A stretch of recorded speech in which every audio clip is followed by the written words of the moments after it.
lo que les estoy contando.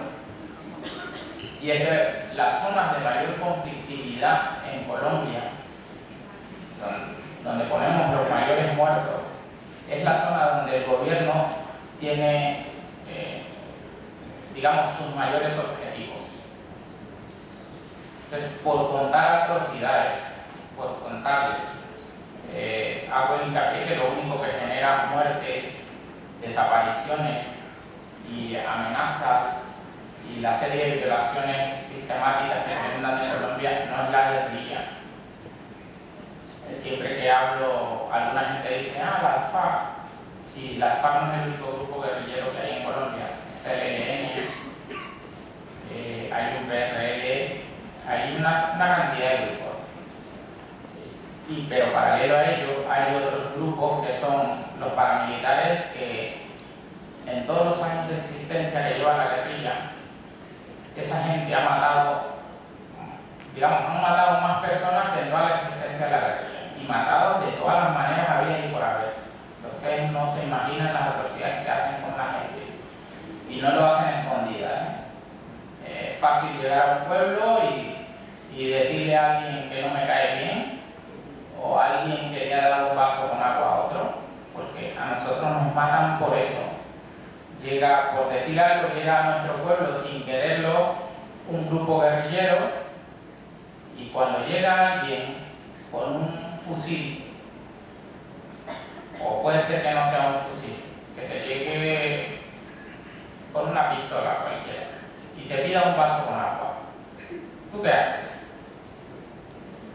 Le niegas el vaso con agua. Si lleva la pistola en la mano, toca tu puerta y te pide un vaso con agua, ¿tú qué haces? Es lo normal que hace uno por salvaguardar la vida. Y por el solo hecho de darle el vaso con agua, cuando venga el otro grupo guerrillero, te mata. Porque el único argumento es que por el hecho de haberle dado el vaso con agua eres auxiliador de ese otro grupo. Cuando no es así. Y por eso te matan. O sea, así nos pasa. O sea, somos las víctimas, yo creo que predilecta, por llamarlo así, de esa gente. Pero si tampoco se hubiese dado, también hubiese matado. Es que ese es el miedo.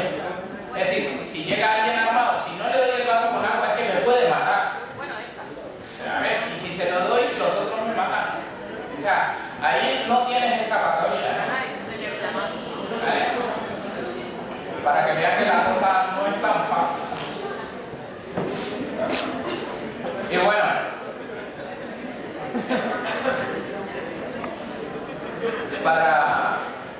para ir ambientándoles un poco lo de las muertes, por ejemplo, en el año 2010, las muertes generan mucho desplazamiento. Con nosotros llegan y ese tipo de situaciones por las cuales uno atraviesa, uno tiene que, dependiendo cómo uno esté, tiene que salir de la zona, tiene que salir del barrio, tiene que salir de la ciudad. A eso se le llama desplazamiento forzado.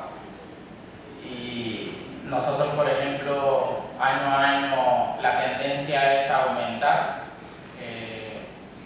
El año pasado teníamos casi 400.000 personas desplazadas.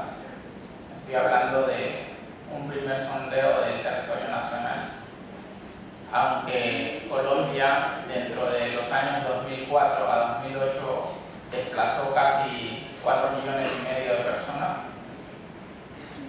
eso es sacar a la gente de su tierra.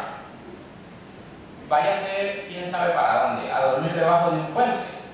Yo creo que es lo más triste, uno vivir en su casa, tener su parcela para cultivarla y de un momento a otro verse debajo de un puente durmiendo, pidiendo comida, es muy doloroso. Eso es complicadísimo. Yo es que no le deseo a nadie ese tipo de cosas. Pero bueno, eso pasa. Y nosotros, ya les digo, son aproximadamente, en lo que va corrido de 2011, sí, casi 500.000 de personas desplazadas. Y Y bueno, el desplazado es que en su gran mayoría, estoy hablando, cuando hablo de desplazado, hablo desde el líder de la comunidad, ¿sí?, hasta, digamos, la persona sujeto de derecho, digamos, el compañero que, si bien no se para en primera línea de batalla, pero sí apoya en alguna cosa. Y bueno, nos toca salir. El que puede salir. Hay compañeros que no pueden salir. Y el que no puede salir casi que está condenado a muerte. Porque no tiene para dónde tirar. Entonces, uno podría decir, bueno, en este caso, como hacen muchos, eso lo venimos sufriendo casi que, digo, históricamente, como hacen muchos, uno dice, ¿qué hago? Tengo la opción de no hacer caso a las amenazas y seguir en primera fila, o correr, digamos, salir para algún lado a ver dónde me gana la vida. Pero son decisiones para nosotros que no son fáciles, sobre todo porque nosotros somos de familias numerosas, casi todos, y somos muy apegados al territorio. O sea, cuando te sacan de tu territorio es como si te hubieran matado, porque es que te quitan todo el medio de subsistencia, toda tu vida, todo tu sueño, te lo quitan. Pero eso da, yo diría, más fuerza, diría yo, para algunos. Nosotros tenemos, por ejemplo, hay compañeros en lo que va corrido del año, digamos, más de 40 compañeros que han sido asesinados. No estoy hablando de la gente común que no se pone en primera línea, estoy hablando de gente como yo que sale y dice, me voy a manifestar porque esto no puede ser. Ese que dice, voy a defender mi territorio, van más de 40 ya asesinados. Sin contar los desaparecidos, porque los desaparecen, uno no sabe dónde están. Lo que decía la compañera, solo sabemos que hay unas fosas en un territorio y que ahí están nuestra gente, que no podemos darle ni siquiera cristiana sepultura a nuestros muertos. Y en casos extremos, aunque los ves ahí muertos, no los puedes coger.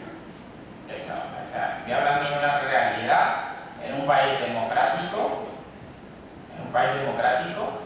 en pleno siglo XXI, y está pasando, donde te matan un hermano y no lo puedes coger de ahí para enterrarlo. Se tiene que consumir ahí. ¿Vale? Y bueno, la verdad es que no es fácil hablar de este tipo de cosas. En estos momentos, bueno, a los que estamos en primera línea, compañeros como tenemos en estos momentos, bueno, una compañera que hace unos meses se iba a desplazar a un evento de una ciudad a otra,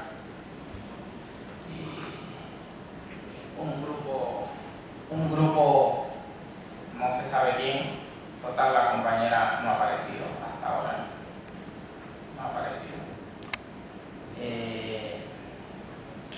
Bueno, vamos a mirar un poco lo de las relaciones. Hay un compañero bueno, en Buenaventura,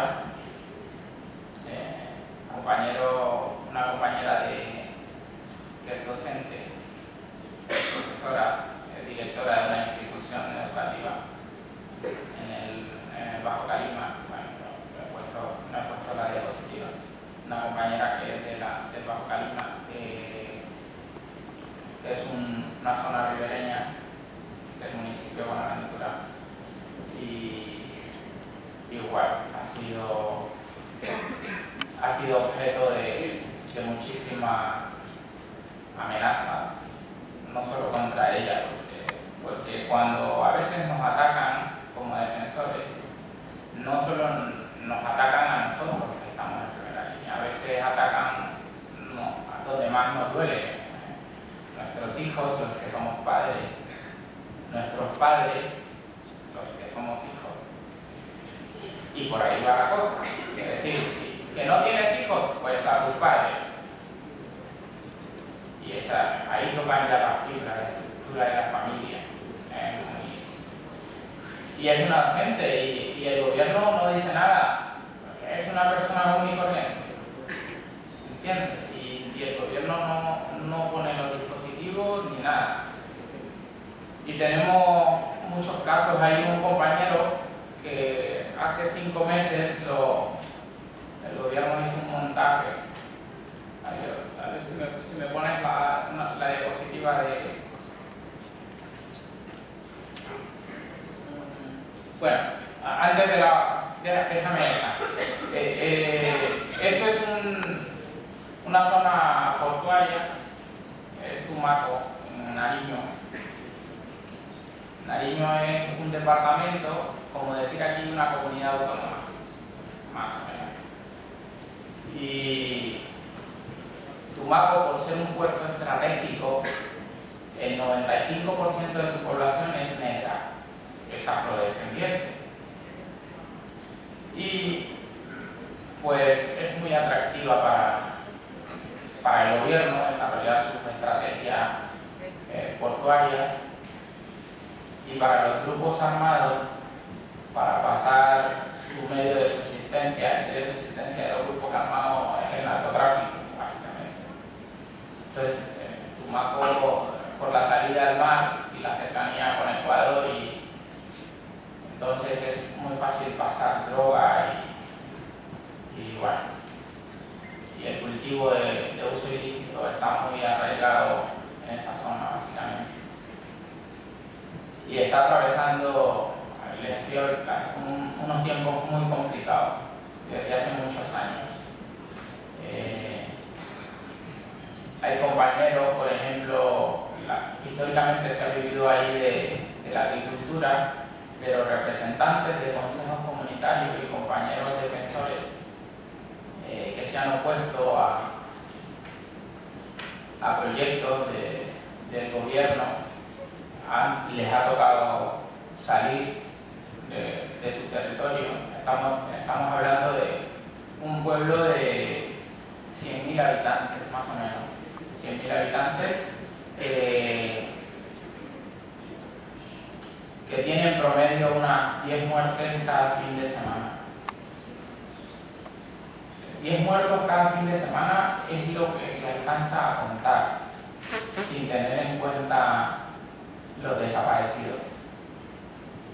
Y de manera sistemática está el desplazamiento interno. El desplazamiento interno es que, aunque si yo vivo en un barrio X y están los grupos armados ahí, yo lo que hago es pasarme a otro barrio por no salir de la ciudad. Entonces me cambio de barrio. Eso es una modalidad que se está implementando muchísimo en Colombia desde hace muchos años y ha venido creciendo. La gente es un mecanismo de resistencia, además. Nosotros antes teníamos la costumbre, cuando llegaba un grupo armado, lo que hacíamos era salir del territorio. Y ahora lo que estamos haciendo como una manera de resistencia es solo cambiarnos de sitio hasta donde nos aguante, porque a veces no aguanta solo cambiarte de barrio, que tienes que abandonar la ciudad. Eso ya es, digamos, un último recurso. Pero es una manera de decir que no me voy a ir, que no me quiero ir.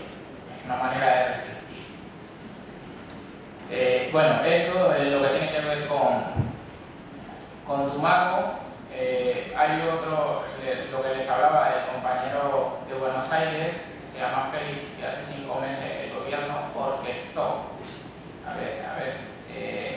Para hablarles un poquito de Félix. Félix es un líder, un defensor profesor de Derechos Humanos en un pueblo que se llama Buenos Aires. En Buenos Aires hay una represa, se llama la Salvarquina. Y la represa, los dueños de la represa, han venido uniéndose con grupos armados para no atender las necesidades del pueblo. Cuando alguien va a montar un proyecto como eso en una ciudad, en un pueblo, como le hace tanto daño a la naturaleza y a los colonos, a la gente que vive ahí, el proyecto de alguna manera afecta a esa gente y a su medio, esa gente se compromete con hacer una especie de retribución a los daños que van a causar. Pues Félix es uno de los compañeros que ha estado al tanto para que la gente de la represa cumpla con los compromisos. Pues Félix, un día de aquellos, se ha puesto el gobierno y le han abierto un expediente. Eso también pasa muchísimo en Colombia. Le han abierto un expediente haciendo pasar a Félix como un guerrillero.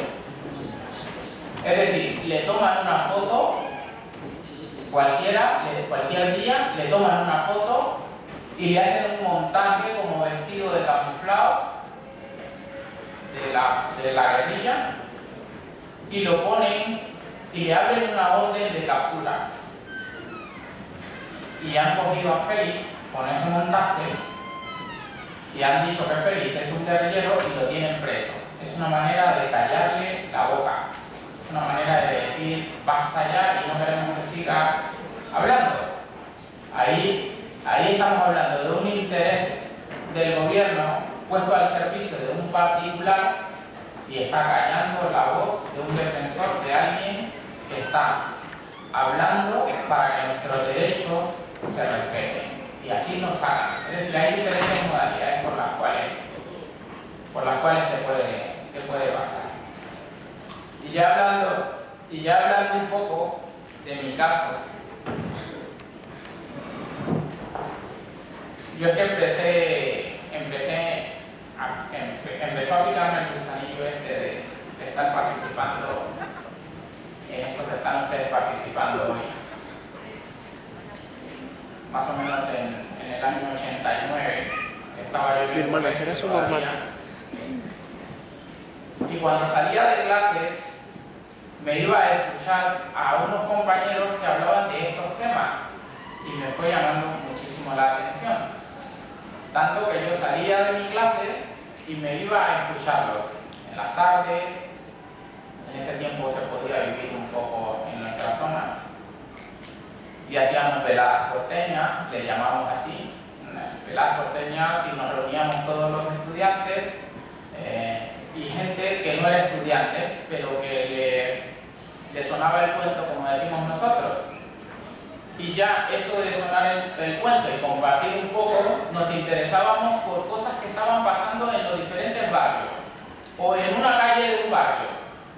Oye, que no hay agua en este barrio o en esta calle. Entonces, ¿qué podemos hacer para que la empresa de acueducto pueda pasar el agua?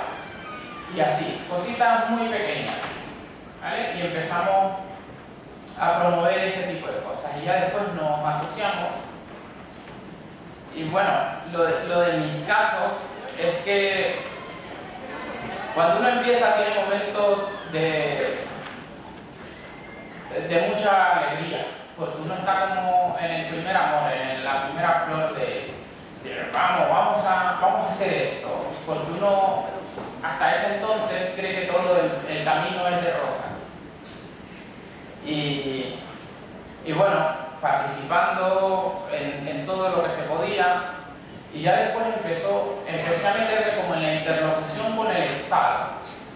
Entonces a sentarme con el alcalde, porque ya eran problemas macros, más grandes, que se vivía en la ciudad, y bueno, pues la manera de afectarlo es sentando al alcalde, que tiene que ver con el asunto, para que pueda cambiarlo.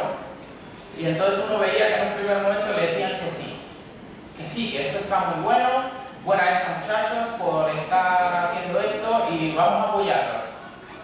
Y uno pasaban los meses, pasaban los años y uno veía que de apoyo, nada.